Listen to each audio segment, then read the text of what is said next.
Hello students, welcome to RD Chemistry.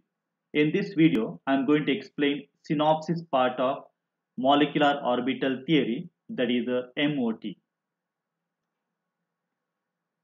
Molecular orbital theory was proposed by Hunt and Mulliken. Now what are the postulates of this MOT? It says about the molecular orbitals. Molecular orbitals are formed by combination of atomic orbitals of equal energies of comparable energies. The number of molecular orbitals formed is equal to the number of atomic orbital undergoing the combination. Let me take one example. 1s orbital will combine with the 1s orbital of another atom to give two types of molecular orbitals. The first type of molecular orbital is called the bonding molecular orbital, and second molecular orbital is called the anti-bonding molecular orbital. Now, the oneness of two different atoms give rise to sigma 1s and sigma star 1s. Wherever there is a sigma star comes, remember anti-bonding. Clear? So, two atomic orbitals can combine to form two different types of the molecular orbitals. Molecular orbital with a lower energy called as the bonding molecular orbital, and the other one having higher energy is called the anti-bonding molecular orbital. Suppose I write down in terms of the energies. Sigma 1s has a lesser energy compared to sigma star 1s. How many atomic orbitals are there? There are two 1s atomic orbital give rise to two molecular orbitals. Okay, number of atomic orbitals is equal to number of molecular orbitals. Clear? Similarly, 2s atomic orbital and 2s atomic orbital of two different atoms give rise to two different types of molecular orbital. One is the bonding molecular orbital, other one is the anti-bonding molecular orbitals. Okay, so one is the sigma 2s, other one is the sigma star 2s. Okay, similarly we have got two p orbitals, correct? There is a 2px, 2py and 2pz, correct? So first atom, second atom, 2px, 2py and 2pz of the another atom. Now how many altogether atomic orbitals are there? 6 atomic orbitals are there. They give rise to 6 molecular orbitals. One is the sigma 2pz, other one the sigma star 2pz. Okay. Remaining two are in terms of pi 2px and pi star 2px, pi 2py, another one is the pi star 2py. Correct? So there are two pi bonds in terms of px and py, and the sigma bond with respect to sigma to pz and sigma star to pz. Remember, the z-axis is known as the internuclear distance. So the sigma bond is formed along the z-axis, whereas the pi bonds are formed by the sideway overlapping the 2px and 2py orbitals. Clear? So number of atomic orbitals is equal to number of molecular orbitals. So 1, 2, 3, 4, 5, 6 atomic orbitals. 1, 2, 3, 4, 5, 6. Altogether 6 molecular orbitals. Okay.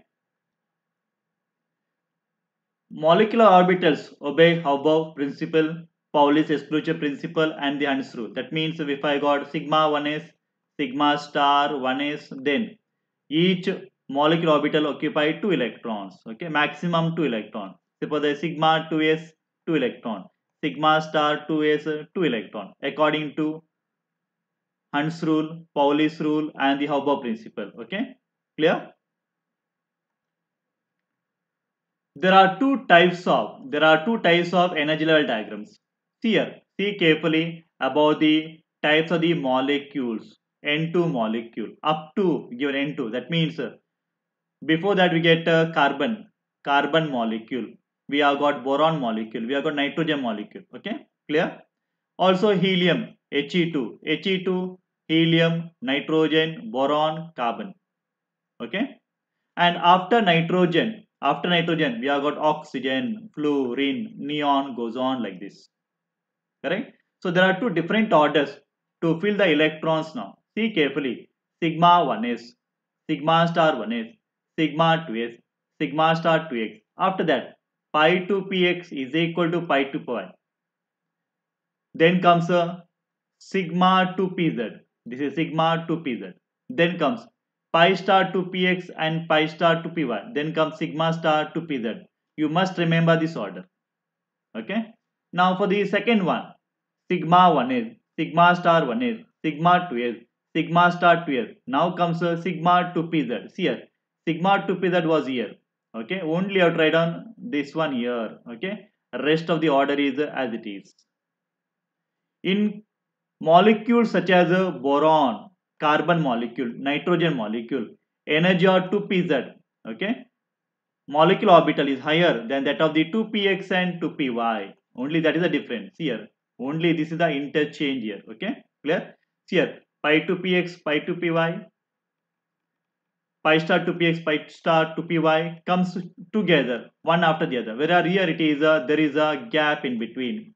Okay. There comes a sigma 2pz. Okay, this order you must remember. We can also calculate bond order. What do you mean by bond order? Bond order is nothing but number of bond between the two atoms, correct? Between hydrogen atom there is one bond. Bond order is 1. If I take oxygen molecule, bond order is 2. If I take nitrogen molecule, bond order is 3. Okay. Since we know these molecules, easy to write down. Suppose there are unknown molecules are there, then you have to use the formula. Bond order is equal to half into Nb minus Na. Nb what? Nb stand for number of electron present in the bonding molecular orbitals. Na stand for number of electron present in the anti-bonding molecular orbitals. Suppose bond order is equal to 0, that molecule or ion does not exist. If the bond order is greater than 0, that molecule or ion can exist and it is stable. Clear? As the bond order increases, higher the bond order, greater is the stability and higher is the bond dissociation energy. That means more the number of bonds between the two atoms come closer, not easy to break, greater stability, and to break the molecule, we require large amount of energy, bond dissociation energy is more. Higher the bond order, shorter is the bond length. That means number of bond between the two atoms increases, atoms come closer, the bond length, bond distance decreases. Suppose there is a negative or zero bond order, means that molecule is unstable molecule. Now we can also find out the magnetic property, whether the molecule is a diamagnetic or paramagnetic. Now what do you mean by paramagnetic? If there are unpaired electrons in the molecular orbital, it is a paramagnetic. If all electrons are paired, it is called the diamagnetic. Okay. Suppose I have got say sigma 2s2, sigma 2s2. Here 2 electrons are there, 2 electrons are paired up. Suppose sigma 1s1 was there, 2s1 was there, only one electron. That means it is a unpaired. Unpaired means a paramagnetic, paired means it is a diamagnetic. Okay, right? Now let me take some example. Let me take a hydrogen molecule. Before that I have got hydrogen. Atomic number is 1.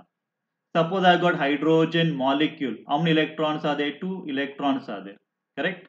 Right?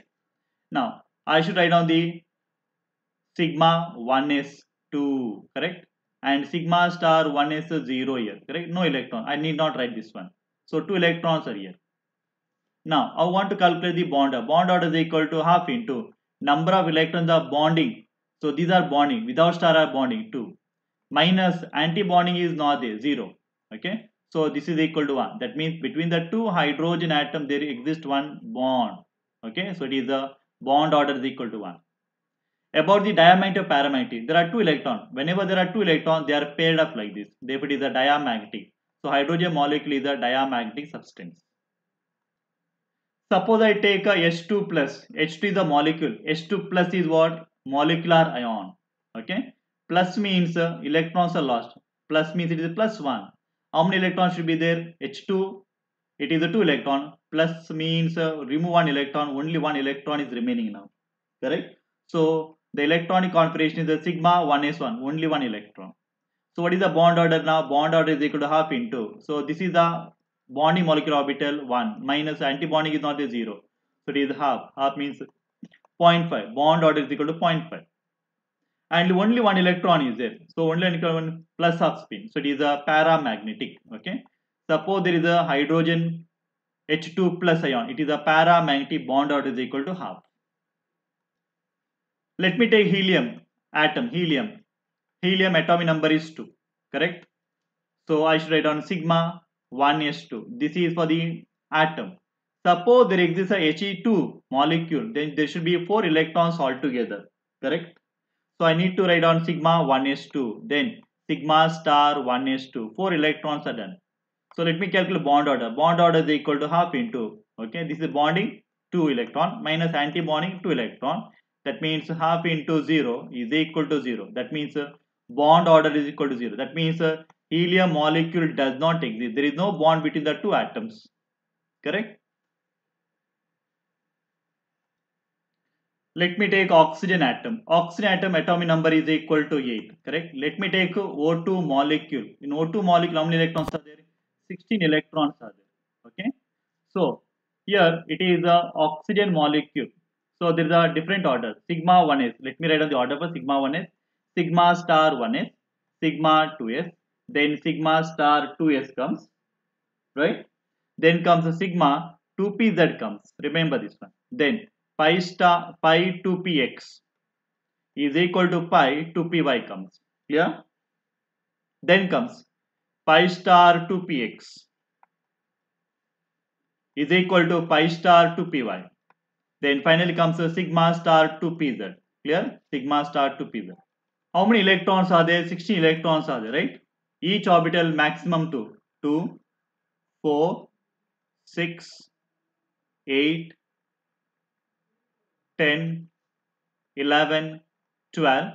Because of Hund's rule, these have got equal energy. 13, 14, 15 and 16. Remember, these two have got equal energy according to Hund's rule. These have got equal energy according to Hund's rule. They occupy singly, then only electron pairing takes place. Now calculate bond order. Bond order is equal to half into number of electrons the bonding minus number of electrons the anti-bonding molecular orbital. So half into, okay. Without star ones are the bonding molecular orbital 2, 4, 6, 8, 10. 10 in the bonding minus anti-bonding with the star 2, 4, 5, 6. So half into 4 is equal to 2. That means between the two oxygen atoms there exists a double bond. Therefore bond order is equal to, okay, 2. Now here we have an unpaired electron. This is one unpaired electron, this is unpaired electron. There are two unpaired electrons. So it is a paramagnetic substance. Paramagnetic substance. Okay. Now let me consider O2 plus. O2 plus. How many electrons will be there? Plus 1 means 1 electron loss. 15. Correct. So that means 50 means I should remove electron from here. Correct. See here. I need not write down the MOT. Okay. Molecular orbital electronic configuration again and again. So you have to remove here. So the 16th one you remove it. Okay. So I can directly write a bonding molecular orbital half into. Okay. 10 remain as such. Minus from the antibond you removed 1. Correct. So it is equal to half into 5 which is equal to 2.5. Okay. Bond order can be fraction also. Right. Clear? Now here again it is a paramagnetic because still there is one unpaired electron. Right. Still one unpaired electron is there in the pi star 2px. Clear? Now between O2 and O2 plus which is more stable, okay. So that can be predicted using the bond order. Bond order for the O2 is a 2 and that for the O2 plus is a 2.5.